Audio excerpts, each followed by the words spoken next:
Shalom peuple de Dieu, c'est le prophète Fatou Tshisekedi. Aujourd'hui, je vais vous parler d'une révélation que Dieu m'a donnée par rapport aux élections des États-Unis. Dieu m'a dit par rapport à l'ascension et la succession du président des États-Unis, le fils n'a pas la prééminence sur le père. Ça veut dire ceci. Dieu dit dans Malachie, ça c'est pour dire par rapport au contexte particulier qui est celui de cette pandémie de coronavirus. Voici ce que Dieu dit dans Malachie 4, les versets 5 à 6. Il dit, voici, je vous enverrai Élie le prophète, avant que le jour de l'Éternel arrive, ce jour grand et redoutable. Il ramènera les cœurs de pères à leurs enfants, et de leurs enfants à leurs pères, de peur que je ne vienne frapper les pays d'interdit.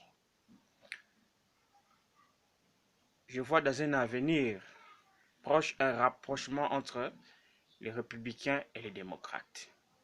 Alors je voulais dire ceci, que les 4 personnalités des élections des États-Unis, je parle de Donald Trump qui est comme Gédéon, de Mark Peace qui est comme l'ange Michael qui tient l'éphod, nous avons Joe Biden comme Bédan, le fils de Gédéon, et Kamala Harris comme Abimelech, également le fils de Gédéon.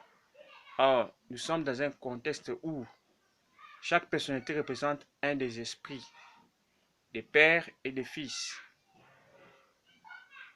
Nous allons comprendre, nous allons voir que ces élections seront particulières. Dieu va nous donner une leçon pour les élections aux États-Unis d'Amérique. Bédan avait rappelé la mémoire de son père Gédéon. Dieu contre les républicains à cause du cultisme et contre les démocrates à cause de l'homosexualité. Il faut qu'il y ait un rapprochement et la crainte de Dieu. Voilà les messages par rapport aux élections des États-Unis.